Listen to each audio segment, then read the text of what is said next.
Shalom, shalom. Greetings, everyone. It's your brother Leon, the servant, back here with another one, right? I want to say thank you. Thank you for all the support. Thank you for all the comments, for the subscriptions, for the likes, right? Inspirational. That's the only word I have to say for them. We're back here with another one. Part 2 of the 7 deadly spirits, right? And before I even dive into this, right, this topic, I want to re-hone in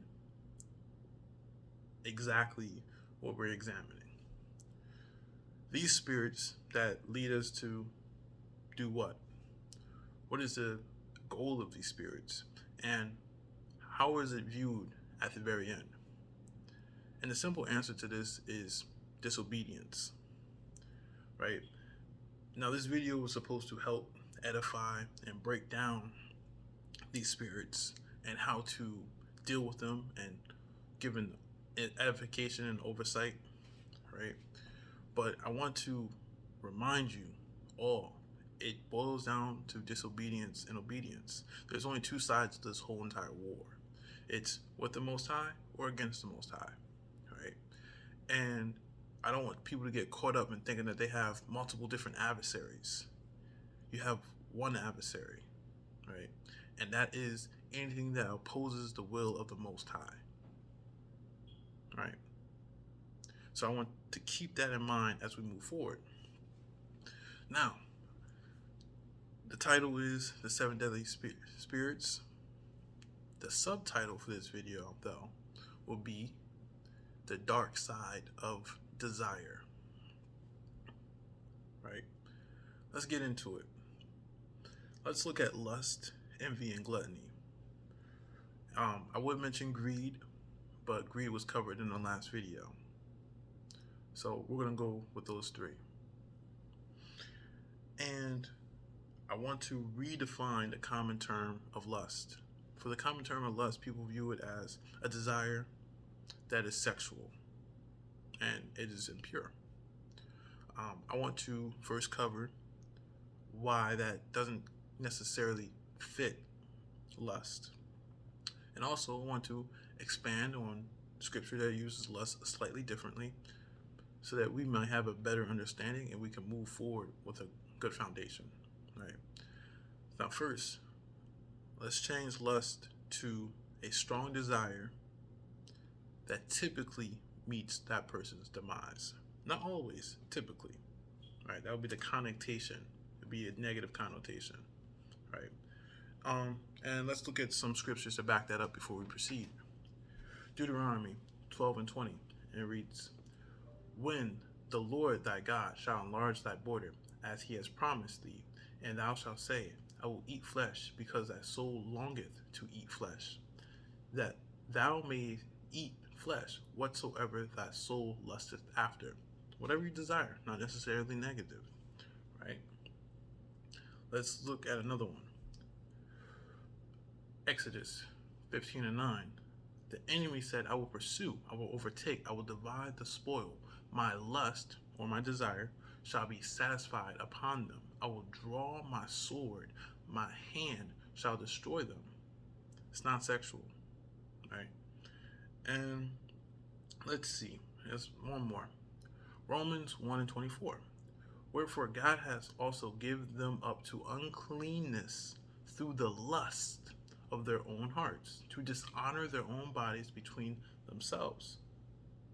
So I'm not saying that it can't be used sexually, because there's examples of it used sexually, but it is a desire that winds up meeting your own demise. It brings on uncleanness, destroys your purity, right? And with that understanding being made known, now we can move forward, right? So I want to speak deeper about lust, deeper about desire, right? And let's read on, see what the scriptures say, and I'll add a commentary as normal, right? It says Romans 1 and 27. And likewise also the men, leaving the natural use of the woman, burned in their lust one toward another, men with men working that which is unseemly, and receiving in themselves the recompense of their error, which was meat. Right? We see that by men in this verse, men following their lust created a recompense, created consequences that they will meet, that will destroy them. Right? But I want to say this. Let's go to the next scripture real quick. I want to say this. But every man is tempted, yes, when he is drawn away of his own lust and enticed. Then when lust have conceived, it bringeth forth sin, and sin, when it is finished, bringeth forth death. So when we just openly give to our own desires, so when we see something, we think about it, we want it, and we follow it, right? We don't do any type of mitigation process. We don't try to weigh the balances or anything of that sort. Or we do weigh the balances and we still give into it anyway. There is a chain reaction of events that follow. And I want to break it down one more time from James 1:14 through 15. One more time, make sure it's clear. But every man is tempted, so it's temptation that confronts them, when he is drawn away of his lust. So when you start to desire this temptation and is enticed, so when you're led on, right? Then when lust has conceived, when you give in, it bringeth forth sin, right? Disobedience of the Most High, right? And sin, when it is finished, bringeth forth death, right? We all know the wages of sin is death. So, and this death, right, doesn't always have to be an immediate death. It doesn't have to be a complete ending of your life, which it still will lead to, right? But it can be, let's say, for instance, you're doing a great job on fasting, right? It could be the death of that fast. Or you're doing a great job on holding your wrath in, right? Holding your anger, killing off your pride. What could be the death of those good works, right? This is what happens when we give into lust. It destroys the things that we was building up. When we give into these deep-seated desires that do not work for our good, right? I want to go to Proverbs 1:24 through 31. And it reads this: Because I've called, and ye have refused. I have stretched out my hand, and no man regardeth. But ye have set at naught all my counsel, and will none of my reproof. So wisdom calls out and calls you forward. And because you reject, right, the counsel, you don't weigh the odds, you don't listen to the reproof, you succumb to your desires, then it reads on, I also will laugh at your calamity. I will mock when your fear cometh. When your fear cometh as desolation, and your destruction cometh as a whirlwind, when distress and anguish cometh upon you. Then shall they call upon me, but I will not answer. They shall seek me early, but they shall not find me. So then shall your destruction come in, right? As illustrated right in James, then death comes in, right? The consequences, the recompense, right? And reads this: They will none of my counsel, they despise all my reproof. Therefore shall they eat of the fruit of their own way, and be filled with their own devices, right? You have what comes to you. Sow and you reap what you sow, right? So if that's the case, right, then how do we move forward? And the thing is, most of us have this calling, right? This calling to overcome these lusts and desires. And it's beautifully articulated in 1 John 2:13 to 17. Take a quick listen. I write unto you, fathers, because you have known him that is from the beginning. I write unto you, young men, because ye have overcome the wicked one. I write unto you, little children, because ye have known the Father. I have written unto you, fathers, because ye have known him that is from the beginning. I have written unto you, young men, because ye are strong, and the word of God abideth in you, and you have overcome the wicked one. Love not the world, neither the things that are in the world. If any man love the world, the love of the Father is not in him. So there's already this war that's being set in front of you. There's always this divide, right? And it's calling able people, right? It's calling people who can overcome, right? It lists the qualifications that these people do have. Now let's read on. For all that is in this world, the lust of the flesh and the lust of the eyes and the pride of life is not of the Father, but is of the world. So the desires of your flesh, the desires of your eyes, and pride of life is not of the Father. See, as soon as we hear it's not of the Father, that means cut, done. We're supposed to be about our Father's business, and we see these things that oppose it, done. The affection and desire for those things to cease right then and then. Listen on. And the world passeth away, and the lust thereof. So the world's going to come to an end, and the things that you desire is going to come to an end. But he that doeth the will of God abideth forever. But the things of the Most High is forever. Off of that alone, I want to break something down. A lot of people value scarcity, but the Most High in the scriptures values abundance. See, people place value in something that is hard to attain, right? And cannot be easily attained. But the Most High finds it a blessing for those things that is in abundance, that is good for your soul, right? Abundance, not scarcity.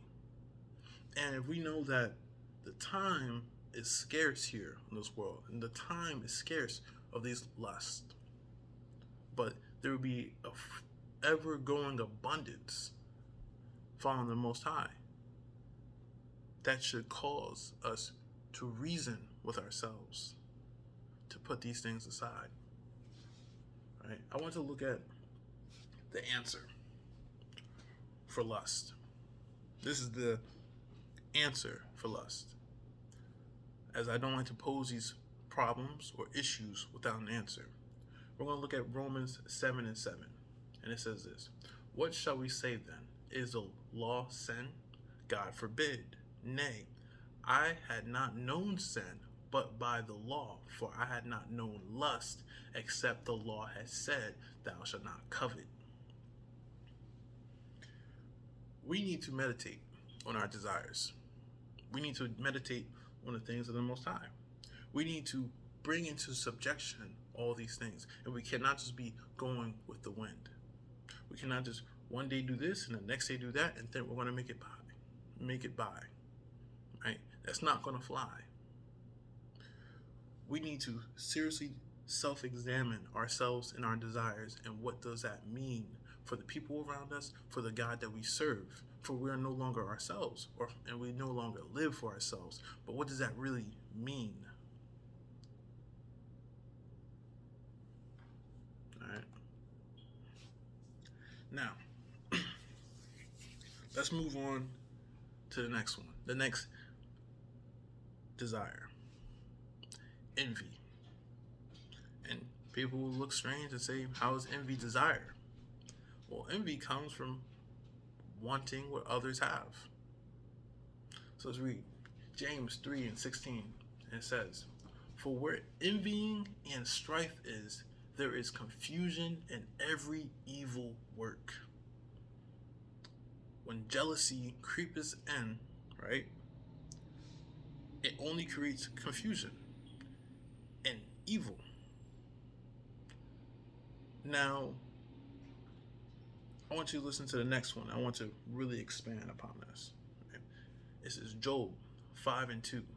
For wrath killeth the foolish man, and envy slayeth the silly one. Now we're seeing this parallel between envy and foolishness, and envy and silly or folly, right?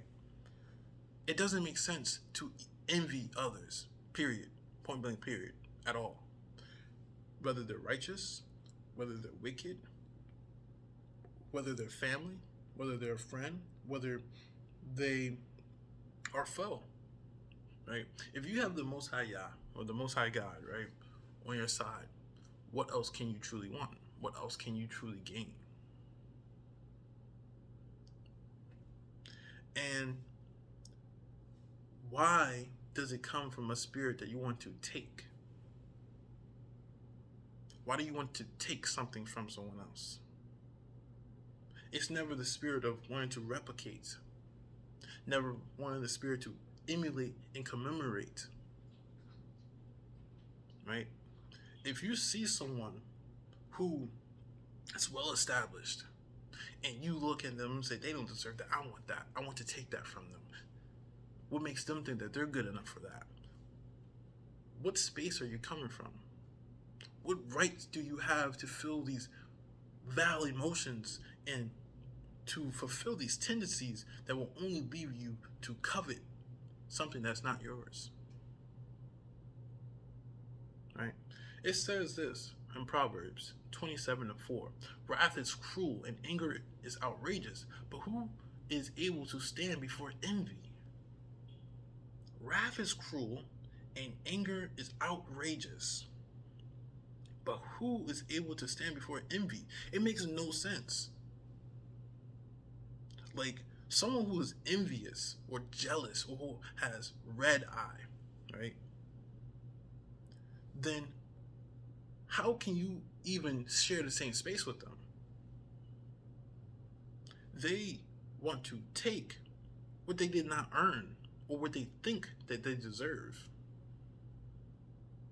what they think that they are ready for. And it will only lead to the destruction of their own body, as it reads on. Proverbs 14:30. A sound heart is the life of the flesh, right? And not in this terms of the flesh lives on, but in the terms of you have many years in your life that you can spread good. But listen on to what envy is. But envy, the rottenness of the bones. Envy corrupts within. Envy corrupts within. Imagine if you carry the thought process that you never get what you deserve, right? Imagine the things that you will do because, you don't get what you deserve. You think that you are outside of the law of sowing and reaping. You think that you're outside of the sight of the Most High. Because that's what really envy is. You think that the Most High is not paying enough attention to you and giving you what you need and what you deserve. But did you ask? Are you actually deserving of these things? And if so, then don't they say be careful what you ask for? I'll even add, from whom? From who do you ask these things? Why do you ask these things? Bring all your thoughts into subjection. Are we not told this? All right. And I'm gonna back that up when I'm bringing all your thoughts into subjection. I'm gonna add on to that, but let's keep reading. Proverbs 23:17. Let not thy heart envy sinners, but be thou in the fear of the Lord all the day long. See, if envy is foolishness, yeah, that makes perfect sense. Because who can truly envy the wicked? If you know their demise is at the end, right? You know their demise is coming forth. You know that everything that they're doing will be thrown to the people who deserve it, right? For all the works of evil worketh for the righteous, right? If you know that is to come, then you should fear the Most High. Because everything that they think they have gained, and everything that they think that they have worked for by their vile and destructive ways will only help praise the Most High and build up his kingdom. Interesting.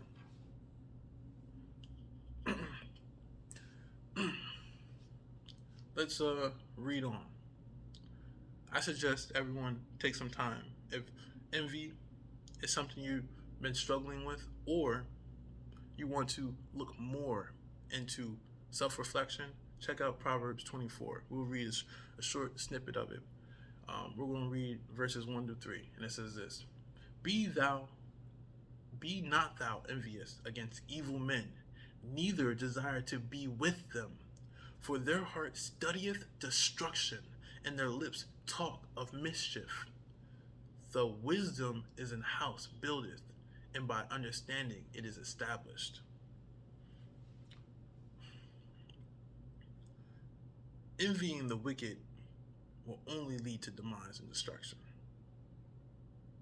If you think that, hey, well, if I got to get it by any means necessary, and they have the means to getting it, by any means necessary, you shall meet your demise. By any means necessary, others shall look at you and take from you, as you have taken from others. From when things are gained, same way they're lost. If you gain power through the Most High, the way you lose that power is by no longer submitting unto the Most High. If you gain things from Satan, right, and you played into his system, while you're in that system, you're being tormented and destroyed. That's the same way you lose everything. The same way you lose them is by no longer playing by Satan's ways. People who are famous one day and not famous any longer. People who die randomly. It's just something to think about. Ecclesiastes 9, verses 5 through 7. For the living know that they shall die, but the dead know not anything, neither have they any more a reward, for the memory of them is forgotten. Also their love, their hatred, and their envy is now perished. Neither have they any more a portion for every and anything that is done under the sun. Go thy way, eat thy bread with joy, and drink thy wine with a merry heart, for God now accepteth thy works. You know, the answer to envy is to learn to appreciate what you got. And if there's a person who have done righteous works, who liveth righteously, holy, and he has something that you want, instead of trying to take it, why don't you ask, inquire how it was gained? Was it worth it? Does it actually help? See, this divisiveness of always trying to take what's under someone. Who do you think bestowed those things upon them? How do you think the Most High is going to feel about you having ill intentions for his anointed? How do you think the Most High is going to feel if you have envyings to the wicked and saying practically, you don't give me enough? When you have bread to eat, you have wine to drink, go that way and be glad that the Most High accept your works, that he allowed you to have joy. For we should have all been done like Sodom and Egypt, but you still want more. And you cannot appreciate the things that's in front of you. Shame on you. All right. Let's move on. And I didn't forget about bringing all thoughts into subjection, even though there's a lot of it dealing in Proverbs 24. We have it coming up. Just want to make sure I address that real quick. We're going to talk about gluttony, the desire to consume. Right? It's not always just food that one person is consuming, especially if you view yourself as a temple. Anything that you take in, breath, food, thoughts, images, videos, conversations, time, you consume all those things. What do you do with it? Is it good for you? Is it bad for you? There's, as I said before, and I'll say it many times more, there's healthy consumption and poor production. Are you consuming good stuff or bad? Are you producing good works or bad works? Or evil, slothful works? Let's read Proverbs 23:2. Listen to how extreme this is. And put a knife to thy throat if thou be a man given to appetite. A man given to appetite. A man given to appetite, put a knife to your throat.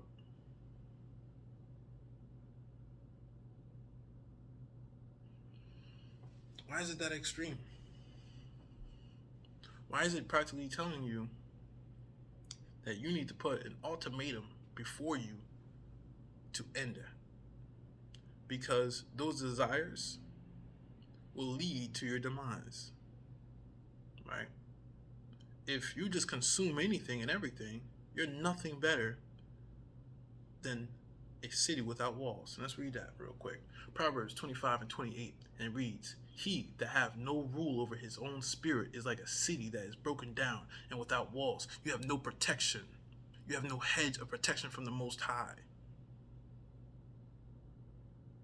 You have no self-control. You have no defense to anything that comes to oppose you. Gluttony, greed, lust, envy are all unhealthy appetites of desire. They're all misplaced,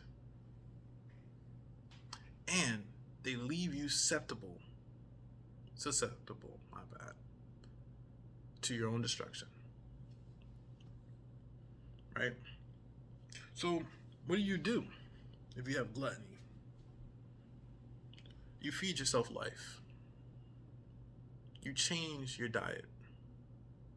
You exercise control diligently. Right? So what does that look like? Let's read Philippians 4:8. Finally, brethren, whatsoever things are true, whatsoever things are honest, whatsoever things are just, whatsoever things are pure, whatsoever things are lovely, whatsoever things are good report, if there be any virtue, and if there be any praise, think on these things. Well, that doesn't really cover if I have an eating problem. All right, let's get on that real quick.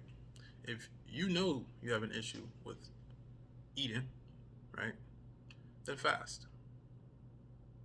If you know you have an issue on not saying no, right, tighten up. It's really that simple.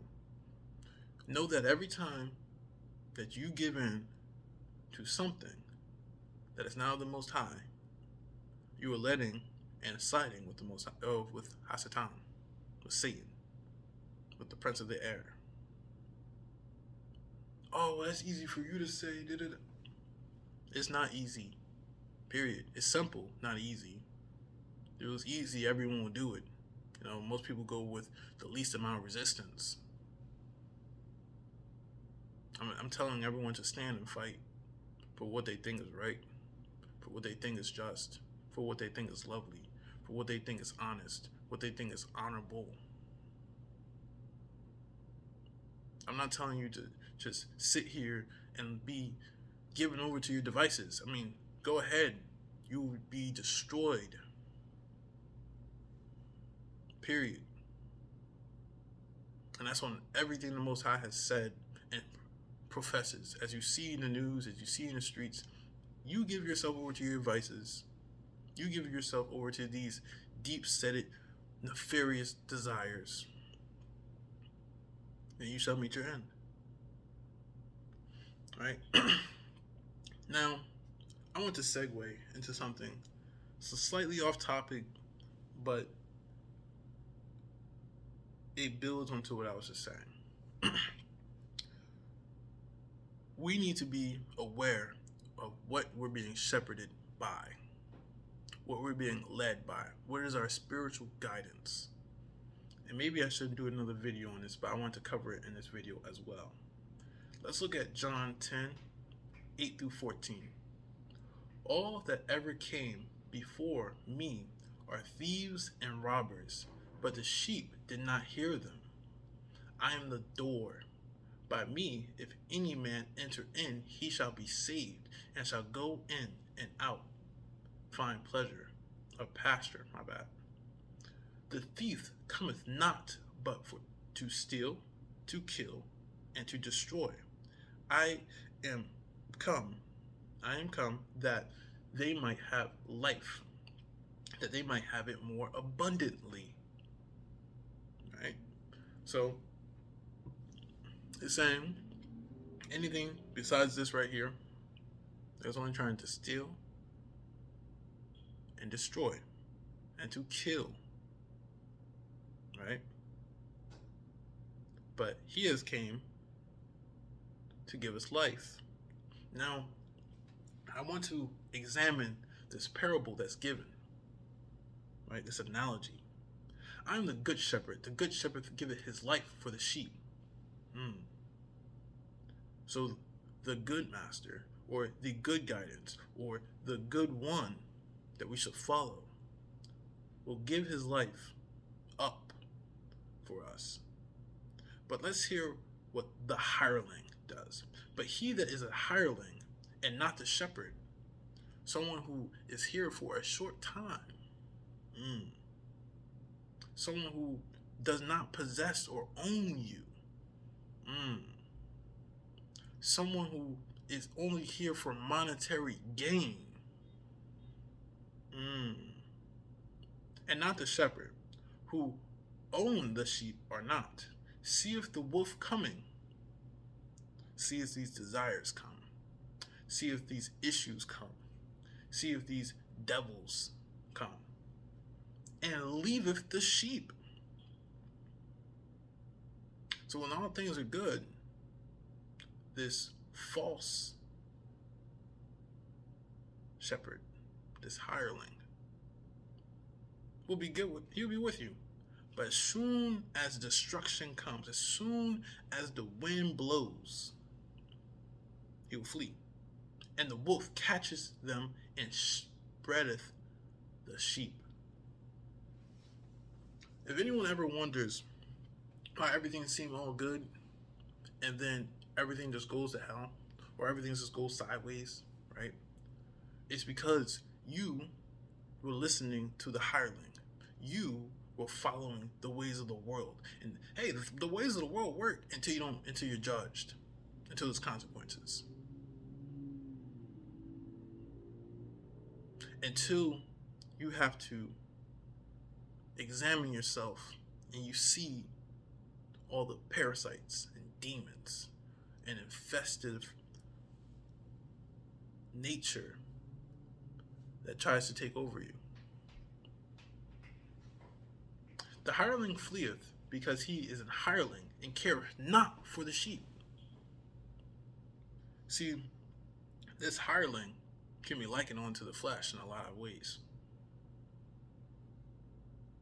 This hireling could be likened onto anyone else that preaches against the Most High, against his Son, against righteousness. Because they have smooth words. They might even fit the build, right? But they don't fit the task. I am the good shepherd and know my sheep and am known of mine. See, you know when you're doing the right things. You know when you feel the Spirit of the Most High come upon you. You know when you feel that peace. You know when you feel that joy. And it's not just momentary. It's known. Right? And you don't want to be likened onto this. Like this goes hand in hand. You don't want to be likened onto the man who cleans himself just to allow more demons back in. Right? You might start eating right. You might start clearing up your mind, reading the word, educating yourself on history, and generally making yourself a better person. But if you don't hold on to that armor of the Most High, and that's not the means of why you're doing it and what you're doing it, you are only setting up yourself for your next fall. And here's the proverb for that. Matthew 12:43-45. When the unclean spirit is gone out of a man, and he walketh through dry places, seeking rest, and findeth none. So after you cast out whatever issues you're going through, whatever spirit you're going through, after you cast out disobedience, and when disobedience return, it says this, then he saith, I will return unto my house, unto my temple, my refuge, from whence I came out. And when he is come, he findeth it empty, swept, and garnished. So he's like, hey, deep disobedience takes root. And guess what happens? Then goeth he, and taketh with himself 7 other spirits more wicked than himself, and they enter in and dwell there. And the last state of the man is worse than the first. Even so shall it be also unto this wicked generation. When you allow disobedience to take root, it brings in more abominations. When you try to make this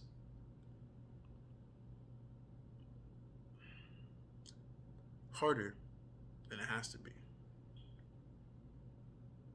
because it's simple. It's not always easy. It's simple. You know, we know the things we're supposed to stay away from. We know these desires. If you don't check yourself and you keep letting these things come back in, it will come to destroy you. And then, because you didn't listen to the counsel of the Most High, he shall laugh and mock you. Even though he takes no pleasure in the destruction of the wicked, for he wished that we all return unto him. Hell whiteth herself every day. So, with that being said, I hope this message reached those that it needed to. I hope that it provoked thought. I hope that it causes many to reflect, analyze, and execute what is proper for themselves. With that being said, shalom and peace.